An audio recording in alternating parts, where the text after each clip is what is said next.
আর্জেন্টিনার অধিনায়ক আরও একবার প্রমাণ করলেন কেন তাকে ফুটবলের ঈশ্বর বলা হয়।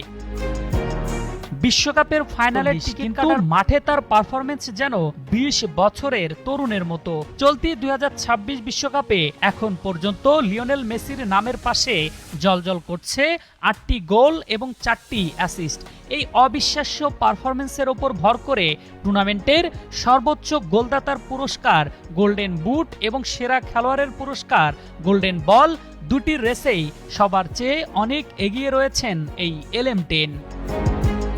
লিওনেল মেসি কেন সর্বকালের সেরা তার আরও একটি মহাকাব্যিক প্রমাণ দেখল ফুটবল বিশ্ব। ২০২৬ বিশ্বকাপ সেমিফাইনালের হাই ভোল্টেজ ম্যাচে ইংল্যান্ডের কাছে হারের মুখে দাঁড়িয়ে অবিশ্বাস্য এক কামব্যাকের গল্প লিখল আর্জেন্টিনা। আর এই রূপকথার জয়ের মূল কারিগর ৩৯ বছর বয়সী জাদুকর লিওনেল মেসি। পুরো ম্যাচে নিজের নামের প্রতি সুবিচার করে অতিমানবীয় পারফরমেন্সে আর্জেন্টিনাকে তুললেন স্বপ্নের ফাইনালে। মজুব বিরাট কারবার, জিতে নাও ফ্যামিলি কার, স্পোর্টস বাইক ছাড়াও লক্ষ লক্ষ নিশ্চিত গিফট। ম্যাচের ৫৫ মিনিটে অ্যান্থনি গর্ডনের গোলে পিছিয়ে পড়ে ম্যাচ থেকে ছিটকে যাওয়ার শঙ্কায় ছিল বর্তমান বিশ্ব চ্যাম্পিয়নরা।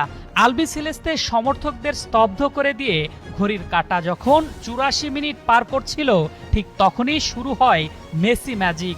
যখনই দলের সবচেয়ে বেশি প্রয়োজন তখনই জ্বলে উঠলেন অধিনায়ক নিজেই। ম্যাচের ৮৫ মিনিটে ডেডলক ভাঙতে সাহায্য করেন মেসি। ইংল্যান্ডের রক্ষণভাগকে ফাঁকি দিয়ে তার বাড়ানো নিখুঁত পাস আমাদের কেজিটা এনজো ফার্নান্দেজ ১-১ সমতায় ফেরে সাহায্য করেন মেসি। ইংল্যান্ডের রক্ষণভাগকে ফাঁকি দিয়ে তার বাড়ানো নিখুঁত পাস থেকে বল জালে জড়ান এনজো ফার্নান্দেজ।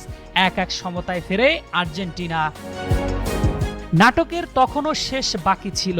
অতিরিক্ত সময়ের দ্বিতীয় মিনিটে ম্যাচের ভাগ্য নির্ধারণ করে দেন মেসি। এবারও তার নেওয়া মাপা ক্রস থেকে দুর্দান্ত এক হেডে ইংল্যান্ডের জালে বল পাঠান লাউতারো মার্তিনেজ। গ্যালারি ভর্তি আর্জেন্টাইন দর্শকদের উন্মাদনায় ভাসিয়ে ২-১ গোলের অবিশ্বাস্য জয় নিশ্চিত করে লিওনেল স্ক্যালোনির দল। ফুটবল পণ্ডিতদের মতে ক্যারিয়ারের শেষ লগ্নে এসেও আন্তর্জাতিক ফুটবলে এমন অতিমানবীয় পারফরমেন্স শুধু মেসির পক্ষেই সম্ভব। হারতে বসা ম্যাচ একক দক্ষতায় ঘুরিয়ে দিয়ে আর্জেন্টিনা ফাইনালের টিকিট কাটার পর এখন পুরো ফুটবল বিশ্বের চোখ মেসির ওপর।